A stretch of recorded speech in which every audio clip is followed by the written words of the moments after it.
You wanted the best. You've got the best podcast. The hottest podcast in the world. The Chris Voss Show, the preeminent podcast with guests so smart you may experience serious brain bleed. The CEOs, authors, thought leaders, visionaries, and motivators. Get ready. Strap yourself in. Keep your hands, arms, and legs inside the vehicle at all times, because you're about to go on a monster education roller coaster with your brain. Now, here's your host, Chris Voss. Hi, folks. Chris Voss here from the ChrisVossShow.com. The big show, folks. We certainly appreciate you guys coming by. Thanks for being here with us. Today, we have an amazing multi-book author on the show. Mark Greaney is on the show with us today. He's going to be talking about his newest A Gray Man series novel and some of the other works that he's up to as well. We'll talk to him about a lot of different stuff. We just want to talk about the book. We're going to talk to him as a human being and say, Mark, what the hell's going on with you, man? And he's probably going to tell us what the hell's going on with him. I don't know what any of that means, but it's going to be an interesting conversation. In the meantime, refer the show to your family, friends, and relatives. Remember, the Chris Voss Show is a giant multi-level marketing company, and you must have 5 people in your downline. No, don't do that. We're just kidding. We're not one of those companies, but it would be nice. You know, wouldn't it be nice if you just, if you felt like you had a community, like all your friends really understood you because they all listen to the Chris Voss Show? I don't know why I'm guilting and shaming this way, but it's awful. Don't do it again, Chris. Anyway, guys, go to youtube.com/Chris Voss, goodreads.com/Chris Voss, linkedin.com/Chris Voss, and those are the plugs, my ladies and gentlemen, friends. He is the author of the newest book.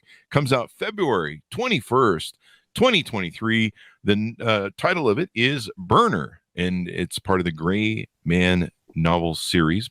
This is book 12 of 12, a Gray Man novel series by Mark Greaney. Mark, am I getting your last name correct? I want to make sure I get that right. Yeah, you're nailing it. I never notice when people mispronounce it, but it is Greaney. Yeah. Okay, sounds good then. And so Mark is a wonderful gentleman. We've heard about him before. He has a degree in international relations and political science. In his research for the Gray Man novels includes Sierra 6, Relentless, 1 Minute Out, Mission Critical, Agent in Place, Gunmetal Gray, Back Blast, Deadeye. I think I had the Black Blast after some Taco Bell the other night. Deadeye, Ballistic, On Target, and the Gray Man. He traveled to more than 35 countries. This is why people should write books, because you get an excuse to travel. You're doing research, quote unquote. And he trained alongside military and law enforcement in the use of firearms, battlefield medicine, and close range combative tactics.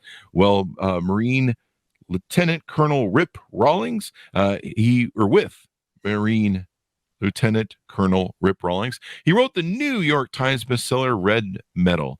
He's also the author of the New York Times bestsellers Tom Clancy, Support and Defend, Tom Clancy, Full Force and Effect, Tom Clancy, Commander-in-Chief, and Tom Clancy, True Faith and Allegiance. With Tom Clancy, he co-authored Locked In, Threat Vector, and Command Authority. Welcome to the show, Mark. How are you? I'm doing good, Chris. No one's ever read all my books before, read out all my books before. I always read the bio. I always read the bio, and I'm like, oh, wow. Okay, we're just doing the whole library here. So welcome to the show, Mark. How are you today? I'm doing great. Thank you. Give us your .com so people can find more about you on the interwebs or wherever you want people to get to know you better. It's my name, Mark Greaney, Greaney books.com, and that's my website. I'll give you all my info. There you go. So this is book 12 of 12 of your A Gray Man novel series. What motivated you want to write this book? Well, let's see. This book, like you said, it's the 12th. All my novels are standalone. You don't have to read the previous ones to know what's going on. And this book sort of centers around the war in Ukraine, the Russia's invasion of Ukraine. Although it's not a military novel, it's definitely an espionage novel, and not one page of it takes place in Ukraine. It takes place in Western Europe and in the U.S. and in the Caribbean, actually.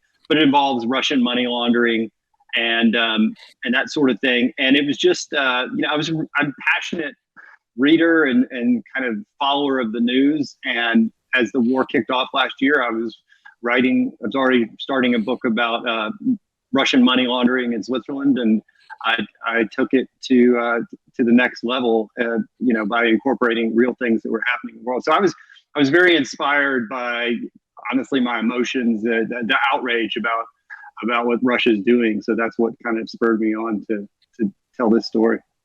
There you go. And I think the Gray Man series is now been picked up by, this is a little bit old news, I think from last year, but picked up by Netflix. Yeah, the first book in the series, which is called The Gray Man, came out last July on Netflix, starring Ryan Gosling and Chris Evans and Billy Bob Thornton and Ana de Armas. And it did really well. And they are doing a sequel to it. They're writing the script for the sequel. So there'll be another movie out in a couple of years, I guess. Awesome sauce. I got to check that out.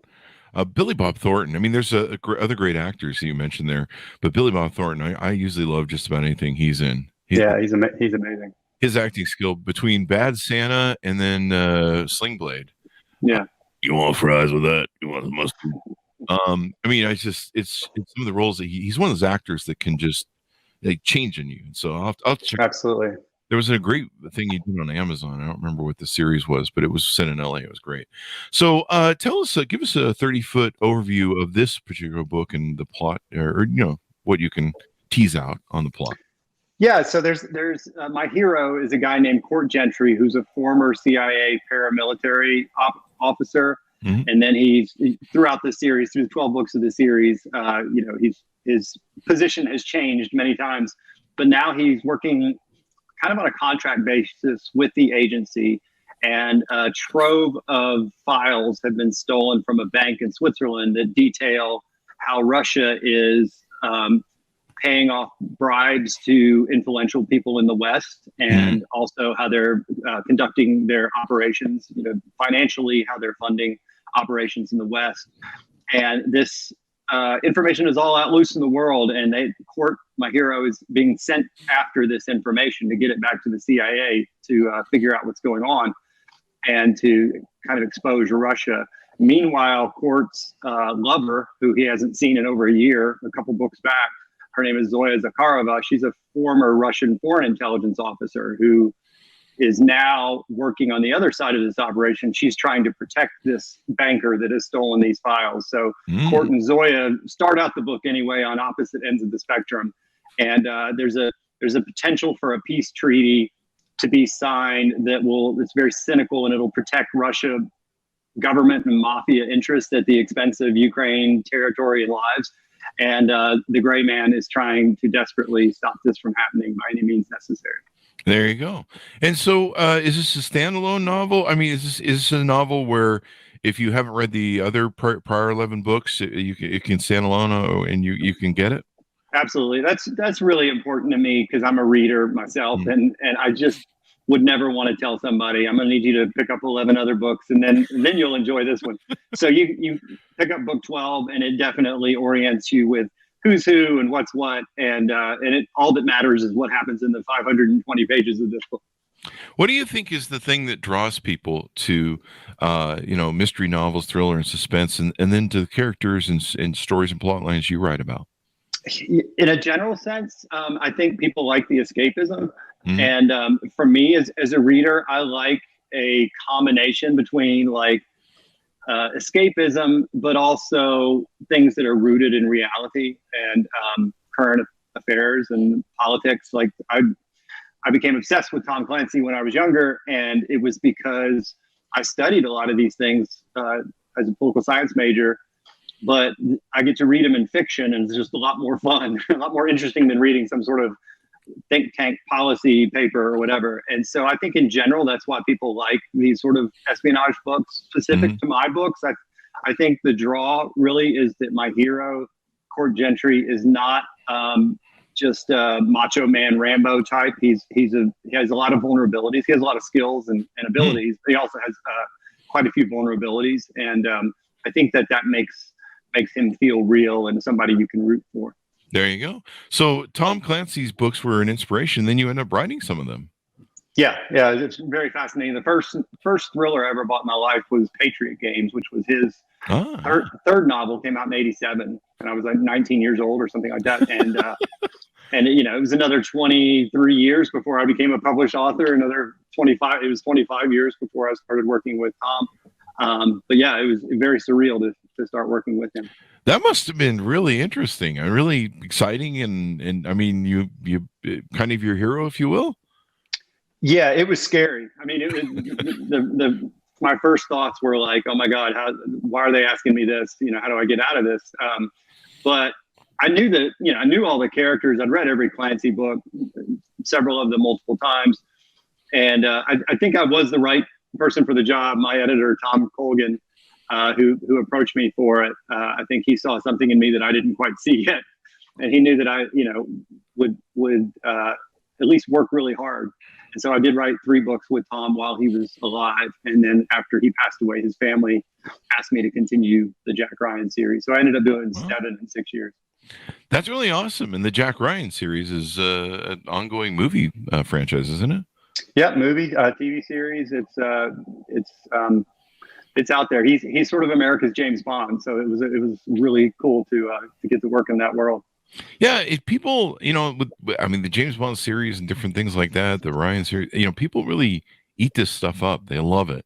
And of course, it's for good measure. I mean, it's good escapism. Yeah. Maybe we all want to be secret CIA or whatever spies. I mean, maybe that's our. Yeah. Yeah. And there's honestly like wish fulfillment in it. The bad guys get what's coming to them and all that sort of stuff. Although in my novels, sometimes my endings are not 100% satisfactory. They're a little more realistic. There's good things happen, bad things happen. I kind of like that murky gray area a little bit better than the white hat guys winning and the black hat guys losing. Yeah. There's sometimes when you do watch a movie and it doesn't always end with good beats evil. Yeah. Sometimes it's an interesting sort of twist, like the Bond, the ending of the most recent Bond movie. I mean, normally we didn't see Bonds, get retired. They just kind of disappeared, and you kind of yeah. And I kind of like that. I didn't like how this one ended. But I guess we'll see what they do with it. But it did show, like you mentioned, that you do with your characters, a fallacy, the humanness to them. They certainly built in a lot more humanity into them, a daughter and the doll he dies with at the end, or what is it, teddy bear or whatever. Yeah. You have another book series that you do, the Joshua Duffy book series. Mm-hmm. Yeah. The first one in that series, well, I didn't know it was a series when I wrote the first one. Just like with Gray Man, I didn't know it was a series. I was just trying to be published. And here we are, a dozen books later. But the first book in the Josh Duffy series came out last summer, and it was called Armored. And it's been optioned for film, just like Gray Man has. We'll see what happens. But I'm writing the second book this year, which will come out next year. So I don't know how big that series is going to be, if it's going to end up being as big and long as the Gray Man series, but it's a lot of fun. It's about a private military contractor. The first book, he's kind of on a suicide run in Mexico in a team of only 20 guys trying to protect some dignitaries through cartel country. Oh, wow. And they're sort of turned on, and there's a lot of internal threats and external threats, and it's a wild, action adventure. So I'm going to do the sequel to that one this year, which will hopefully come out next summer. There you go. So going back to your Gray Man novel series, why did you choose the quote unquote Gray Man as the term you wanted to use for your guy? It's a term that, at the time, and I guess still, I do a lot of training with firearms. And I was going out to this school in Middle Tennessee where they were training. This was, in the days of Iraq War and all that. They were training a lot of civilian contractors, civilian military contractors.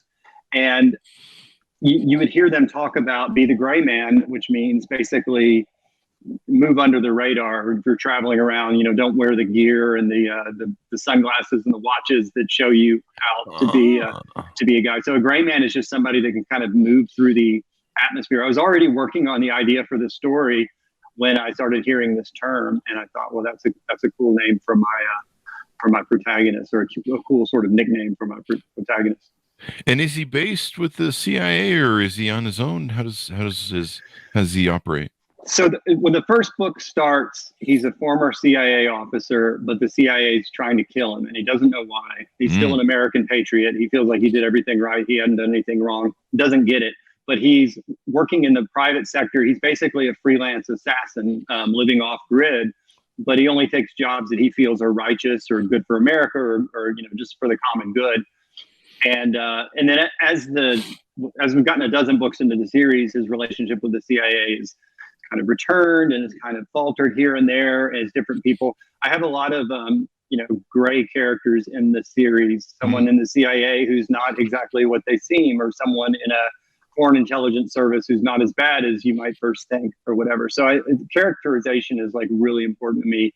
So he's at this point in book 12, he's not with the CIA, but has been found by the CIA, and they've asked him to go do this job that only he can do. Nice. I love that. It's intriguing how much we love these stories. I mean, you could make a billion Bond movies. Yeah. Yeah. As long as it's a masculine role. It got a little too feminine on the last one, but I think that's appealing. What is your audience? Is it mostly men, women? They told me a few years ago kind of how the graphics laid out, and I think it was 60-something% male and there you go. 40 or so % female, and it's growing in the female sector, which I'm really happy about. But I have so little effect that I can do on that sort of stuff. It's just more like I'm curious, and they told me, my publisher, it's like I just try to write a book that I would love to read, and I'm a male, but at the same time, I think my characters are even my female characters. I have Zoya Zakharova, who's like one of my main female characters, is a very strongly written female. Suzanne Brewer, who's one of the villains in the series, a CIA officer, is a character that I've spent a lot of time trying to get the beats right for. So I want it to be inclusive. Anybody that wants to read these type of books. There you go. It's good to have the full mixture there, because women do read a lot of books. We have a lot of those beach novels? They call them beach novels. Mm-hmm. We have a lot of novelists on the show that write books, and they're kind of meant to you read them while you're at the beach with the kids and stuff. Yeah. And it's a huge audience. Yeah. So do you see more books coming in the future for the Gray Man novels? Yeah, I'm working on book 13 right now. It'll be out this time next year, and I know there'll be one. After that, at least. I'm kind of reaching the age where I'm going, are there more books behind me than there are ahead of me? I have no idea. But I'm in a pretty happy place with the series. I like writing the series. I also like writing different things. So I think it makes the books better when you step away for a little bit, work on something else, and then step back into it fresh. And that's kind of my modus operandi at this point in my career. And we've had a lot of multi-book authors on that have those branches like you have now, where they have different projects or characters they can work on, and being able to flip around, they say the same thing. It helps them, kind of keeps things fresh. Yeah, for sure. I like it. I'm always thinking about, whenever I'm writing a book, I'm always thinking about the next book, kind of like, oh, I can't wait to write that one. When you're in the grind of the one that you're working on, and you're sort of fantasizing about the next one that's going to be so easy and it's all going to come together so easily. But the reality is they're all kind of a hard slog, but it's the way to do it. We talked in your bio about how you traveled to 35 countries and trained alongside military and law enforcement. How is that for fun? That's got to be great to, do the research and do this in depth. Yeah, it's a lot of fun and interesting. I do it as much as I can. If you have 6 months to write a book, there's a little window in there where I can go do some location research. I will do it. For Burner, this new book, I went to the Caribbean, to the island of St. Lucia, and I went to Switzerland and to Italy, and spent some time in New York City, which is one of the locations in the novel. And I've gotten to do that, but I've been to Russia and China and Algeria and Sweden and Latin America, Guatemala, that sort of thing. Working on different books, Mexico, and almost always great experiences. And when they're not great experiences, they make for great stories. So there you go. There you go. And I think Guatemala was an area that you stumbled upon starting your New York Times best-selling series. right? Yeah, I was actually in Guatemala when I got the idea for the Gray Man story. I ran into a guy in a bar. I was living in Guatemala studying Spanish, but I was down in El Salvador for the weekend, and I was just at a little bar, and there was an American guy in there who didn't look like anybody else and was kind of off to himself and quiet. And I just sort of made up this backstory that he was this CIA officer living off the grid because the agency was trying to kill him. And I never talked to the guy. I just sat there and drank a beer and thought about him. And the next day I was like, I'm gonna write a book. That's great. I wonder if that guy knows he was the inspiration for the. I doubt he does. I've had people send me messages saying that, because I've told this story publicly, and they'd be like, "Hey, I was that guy in Guatemala. In El Salvador." And they basically just recite things that I've said in interviews, and they're like, "Do you remember me?" And I just roll my eyes. We all know it was me in Guatemala. There you go. So there's some kind of some interesting story about your love of Tom Clancy novels and your father, and kind of how you got interested in the shorter genre. Tell us a little bit about that. Yeah, so my dad was an interesting guy. He was the head of the NBC station here in Memphis, where I live. And so I grew up around the news 100%. He fought in World War II and then came home and started working, as a cameraman at this new TV station in the 1940s. And he was there up until almost before his death in 2005. He was there for over 50 years. They named the newsroom after him. But he was a big reader as well. And we were both very interested in the news and in sort of history. So I discovered Tom Clancy. I was the first one out of the two of us to read one of his books. And I got my dad to read it. And then after that, we would sort of give each other for Christmas every year, the new Clancy book. I would give him one and he would give me one. And we did that, all through the 90s into the 2000s. And then he got to see your success in writing your own books and then working with Tom Clancy? No, he didn't. Sadly, I finished my first novel, which wasn't even published. My fourth novel was the first one published. I finished it about 2 months after he died, so he never got to see any of that. And my mom passed away right before I got my book deal. So neither of them saw any of this, sadly to say. But they were definitely inspirational in getting me here. There you go. Well, it's an interesting story in the life journey that you go through. I mean, reading Tom Clancy novels and then end up writing them. I mean, it's just a dream come true. Yeah, it's really crazy. There you go.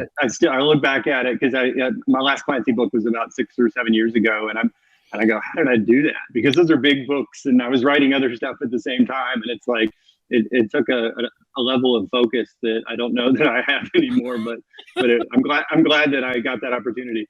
Yeah, there you go. There you go. Anything more we want to tease out on your newest book? On Burner? I'm going to be on tour, so I hope people will check my website. I'll be on tour for that starting on the 20th in Scottsdale, Arizona, and then I think I'm doing 7 or 8 dates across the country, and I'd love for people to come out and see me. But I think it's an exciting story with tons of action. That's what all the Gray Man books have. But there's also a lot of sort of real life that's going on in here, with the psychology, with the characters, with the political situation the way it is, with the war that's going on. All these things are kind of integrated into the story. Definitely. And we love good versus evil, and when good triumphs. That's always the thing. Well, Mark, it's been wonderful to have you on the show. Thank you very much for coming on. You bet, Chris. I enjoyed it.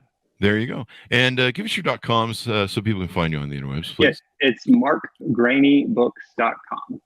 There you go. Thanks so much for tuning in. Go to goodreads.com/Chris Voss. Order up the book wherever fine books are sold. Remember, stay out of those alleyway bookstores because they're dangerous. I don't know what that means. Burner from the A Gray Man novel series by Mark Greaney.